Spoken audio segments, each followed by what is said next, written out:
Meu nome é Bianca Rocha. O artigo que eu vou apresentar é intitulado A Narrativa Hipermoderna, Percurso Artístico em Ascensão, é uma adaptação de uma das partes desenvolvidas para o meu trabalho de conclusão de curso, no curso de Arte e Mídia da UFCG, sob a orientação da professora Cristiane Mello. Em relação ao resumo, eu trago nesse artigo como essas narrativas hipermodernas elas se diversificam em caráter estético, sequencial e temático, como elas acabam rompendo sistemas narrativos pré-estabelecidos, a partir dos apontamentos de alguns autores, a exemplo da Murray, do Lipovetsky e do Seroy, e trago também o contexto do episódio San Junipero da série Black Mirror, que foi utilizado, toda a sua plasticidade foi utilizada no processo de criação do curta-metragem Rocha, que também foi uma produção feita para o meu TCC. Em relação à introdução, eu trago justamente que houve uma mudança dessa narrativa no decorrer dos tempos, né? Mas que contar histórias é uma prática muito antiga que sempre esteve presente nas sociedades e é de extrema importância. E essa narrativa ela mudou justamente para tentar acompanhar esse ciclo evolutivo social para poder oferecer à sociedade o que ela pede naquele momento, né? Houveram com o tempo rupturas e experimentações em diversos âmbitos, a exemplo da TV, do cinema, do vídeo, justamente nesse sentido de poder se adequar à sociedade atual. No primeiro cinema, por exemplo, ainda não se tinha esse teor narrativo, predominavam experimentos visuais bem curtos, era só essa questão atrativa mesmo, e ainda não se tinha o teor narrativo lógico, né? A sequência que se tem em uma narrativa. E aí, com o decorrer dos tempos, né, a partir de novas técnicas, a partir da ousadia de alguns cineastas, a exemplo de Eisenstein, Kuleshov e Griffith, esse cenário ele vai começar a mudar. A gente tem, por exemplo, no cinema hollywoodiano, uma narrativa pautada no início, meio e fim bem estabelecidos. E apesar de ser ainda uma narrativa um pouco engessada por conta dessa questão não mudar tanto a lógica, aqui já se tinha uma narrativa sequencial lógica, diferentemente do primeiro cinema. No filme Cidadão Kane, de Orson Welles, a gente vai ter a utilização de flashbacks, de uma montagem mais diversa, e é por isso que esse filme é considerado por Lipovetsky e por Seroy como um dos primeiros filmes hipermodernos, e ele tem esse diferencial justamente por conta dessa narrativa que quebra essa lógica. E aí, em 1980, a gente vai ter o processo de globalização, que vai acelerar, né, a sociedade em diversos âmbitos, e aí a gente já tem esse cinema que é considerado hipermoderno. Hoje em dia, a gente tem o abandono, essa passividade diante da tela, né, por parte do espectador. A gente percebe um espectador que cada vez está mais inserido na obra e participando dela, e isso é possibilitado hoje por esse universo digital e online. O Lipovetsky e o Seroy ainda vão destacar que tem alguns elementos presentes nessas narrativas que sempre vão estar sendo reforçados, né? Seria essa imagem em excesso, a imagem multiplex e a imagem distância. Falando um pouco do episódio San Junipero, que foi utilizado como norte conceitual para o curta-metragem Rocha, né?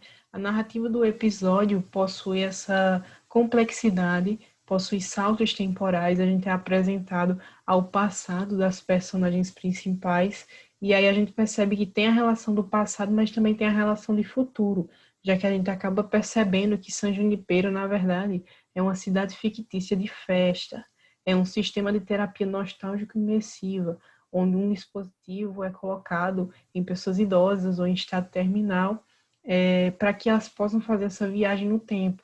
E aí, ao fim de suas vidas, elas podem, inclusive, decidir ficar lá para sempre. E aí a gente percebe esses múltiplos espaços representados na trama, né? A cidade fictícia e a realidade das personagens sendo reforçado por essa imagem multiplex, já que as personagens em seu estado atual, uma delas está num hospital e a outra em uma casa de repouso. Há um contraste entre as cores nesses dois ambientes. San Junipero tem aí tons psicologicamente mais alegres, né? Tem essa questão do neon, lembrando a discotecagem nos anos 80. E a realidade das personagens tem mais tons de branco, cinza, trazendo essa questão da tristeza do estado atual em que elas estão. E isso, esse contraste, né, é representado por essa imagem em excesso. As referências que eles utilizam para trazer essas décadas são representadas pela imagem de distância, eles sempre estão fazendo citações a artistas, a marcas, a músicas dessas épocas para poder localizar o espectador. E falando um pouco do processo de criação de Rocha, ele foi feito aí a partir da concepção de memória afetiva familiar. Eu tentei representar os anos 60, 70 e 80 de vivências da minha família materna aqui na cidade de Campina Grande.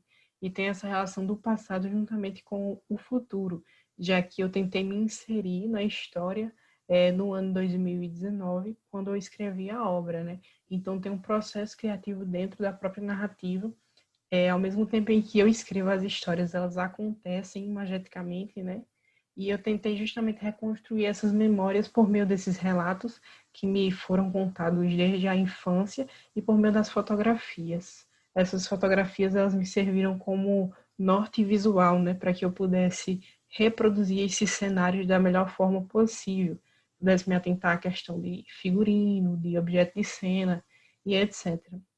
Então percebe-se que eu estive sempre ali dentro do real e da ficção e etc. Na narrativa, a gente tem sim essas questões dos saltos temporais, né, e espaciais, já que eu representei histórias diferentes, em épocas diferentes e em lugares diferentes. Então a gente tem essa complexidade representada pela imagem multiplex. A gente tem também a plasticidade que eu trouxe do episódio para cá, e aí eu decidi para cada história representada utilizar uma cor, e aí essa cor como forma de enaltecer o que eu quis passar com aquela história, né? A sensação afetiva que eu quis passar com aquela história. E esse contraste das cores, a utilização dessas cores para esteticamente deixar mais o filme mais atrativo, são representados pela imagem em excesso, e as referências que eu também acabei utilizando às décadas, né? E a própria citação e o apoio visual nas fotografias originais são representadas pela imagem de distância, já que eu estive o tempo todo lidando com essa realidade. E aqui a gente tem um exemplo de uma fotografia original e de um teste, de uma reprodução, né? Dessa fotografia. E basicamente todo o narrativo do curta ele vai girar em torno disso, de tentar reconstruir esses cenários e essas histórias. Em relação às considerações finais, eu trago que esse tipo de narrativa está cada vez mais em evidência, porque a sociedade tem ficado mais crítica, a sociedade busca o que é novo, e esses modelos, eles são atrativos, né? Isso também acaba possibilitando novos horizontes para os artistas. A gente percebe que brincar com lógica, brincar com linguagem, com suportes, enaltece essas possibilidades que os artistas têm, né? E a gente percebe que essas narrativas elas se diversificam justamente para poder se encaixar em diversos tipos de grupo, de público, né? Trazer lugar de fala e representatividade, que também é uma questão e uma característica desse tipo de narrativa hipermoderna.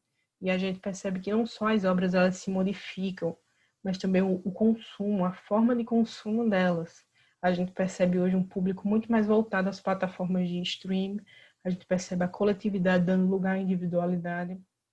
Cada vez mais pessoas têm essa prática de assistir diversas obras de suas próprias casas, de diversos aparelhos tecnológicos, e isso acaba gerando essa questão da acessibilidade. E um exemplo que eu trago disso é o terceiro Festival de Cinema de Rua de Remígio, que esse ano aconteceu de forma online, né, devido às circunstâncias atuais, e eu participei desse evento, já que Rocha foi selecionado, e o interessante foi que essas obras, esses filmes, né, eles acabaram chegando para pessoas de outros estados e pessoas de outros países, o que não seria possível se o evento tivesse sido de forma presencial. Então a gente percebe que essa acessibilidade ela é gerada e essa prática, esse tipo de consumo é cada vez mais frequente. Essas foram algumas referências que eu utilizei no trabalho, que constam lá no artigo e vocês podem conferir. E é isso. Obrigada a todos por assistirem.